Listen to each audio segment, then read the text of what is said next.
I'm Susan Neumann Reville, and I'm here to talk about my brother Steve Neumann, who was employed by WKY-TV.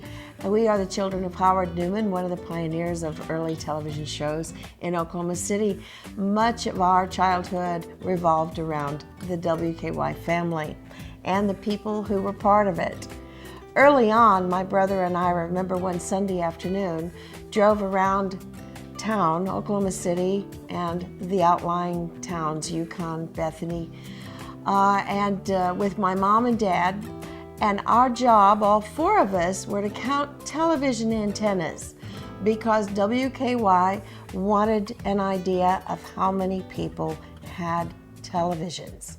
So that's how early our association goes back with WKY-TV. My brother helped my dad with the OU Coaches Show, starting with when he was in high school, and would carry the equipment for my dad and learned to love it as much as I did, and would fly around with him all over the country. And eventually he went to college and majored in speech communication. And when he graduated from college in 1973, he was hired by WKY-TV as a news reporter. At the same time, he was working weekends with my father on the OU Coaches Show, filming games, editing film, and doing all the things involved with that.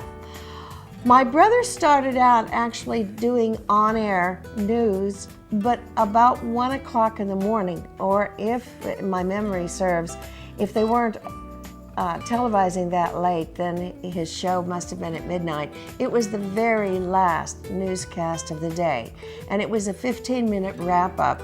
And he always said no one really ever saw him. And one of the things that happened when he first started was he had a tongue twister. He hadn't read the copy before he started, and he was giving some scores. And he had so much trouble pronouncing Loyola University that he pronounced it every single way that it isn't pronounced, and just gave up and said that university in Chicago because he figured that nobody was watching. One of his big stories was to go out and investigate and interview a farmer for a giant radish that had been grown, probably the largest radish in Oklahoma, and that was one of his beginning stories. But he ended up doing all kinds of important work at WKY and made wonderful associations along the way.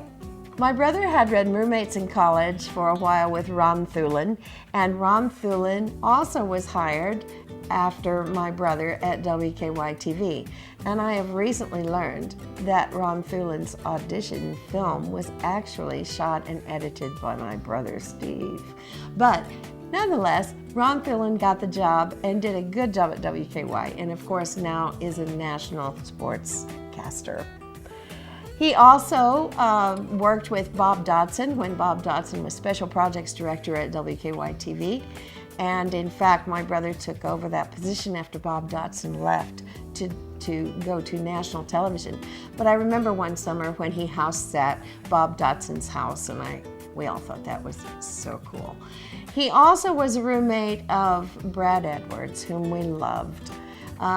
My brother Steve and Brad had many adventures together and shared a house together for a couple of years. They were both bachelors and worked at Channel 4 and had a wonderful time together. And Brad would come over to our house. My husband and I were newly married, and the guys would eat hamburgers and enjoy a home-cooked meal once in a while because neither of them cooked, and had wonderful times at WKY. Bob Berry was a wonderful mentor to my brother. He loved him so much, and Bob Berry did us the great honor to be an honorary pallbearer at my brother's funeral, and we treasure that, as well as Brad Edwards. And we appreciated them so much. Jack Ogle was another entity that made such a difference in my brother's life. He just loved him to pieces and knew the Ogle boys and all of that. I look back and I think of the stories that I heard and wish I could remember enough to repeat, but thoroughly enjoyed at the time. And it was like a big family. There were a whole bunch of young guys and women. working at WKY then. They were fresh out of college. All of these young people were energetic, idealistic, and fearless. And one of the most memorable ones was Pam Henry. Pam came to Oklahoma City and WKY-TV and brought such courage and intelligence and tenacity, and of course was the first girl around there. And so she and my brother became great pals and worked together for a long time. My brother was there when Linda Cavanaugh first came on the scene, and they did a lot of stories together. The expose series and all kinds of interesting things. When my brother became special projects director at WKY, he was able to choose some interesting topics to explore. And at the same time, then he also hosted and produced Saturday Magazine, which was a topical show once a week, and that was a really good opportunity for him.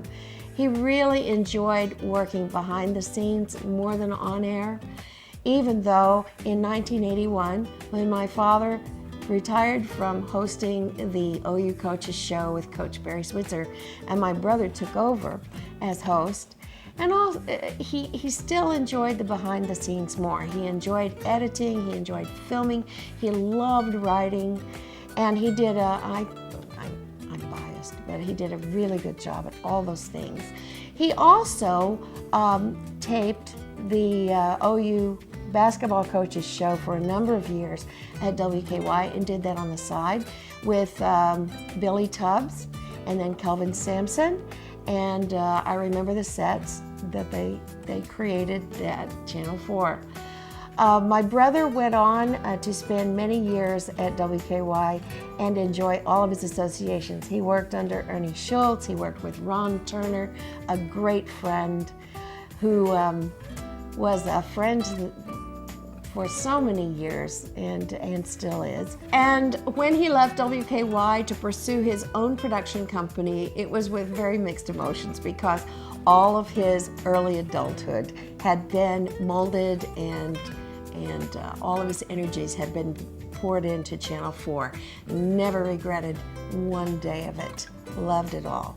He started his own production company and they produced Discover Oklahoma for the Oklahoma Tourism Association. He also went into business with the late Steve Davis, famous quarterback of OU, and they developed a sports company with mobile units and hired out to film various sporting events around the country.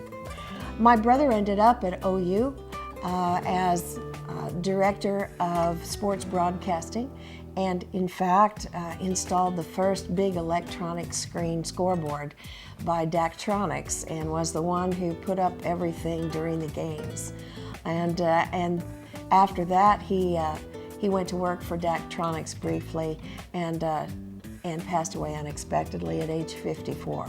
In 1986, on a little afternoon jaunt with a pilot and local business owner, Jim Harris, my brother was in a World War II Navy training plane off to an air show with my father's friend Jim in the second seat, and something went terribly wrong and there was a horrible plane crash, and the pilot was killed and my brother survived, and it was a difficult and long journey back physically and emotionally, and the Channel 4 family was always there for him and brought him back to health in many different ways. And I remember those names and will remember them always and appreciate those people so much. Ron Thulin, Ron Turner, Bob Berry, Jack Ogle, all of the people who stood by him and made him healthy again so that he could pursue his dreams. The WKY family has been important to my family forever, and I'm really happy to be able to share some memories today. I'll always keep them in my heart.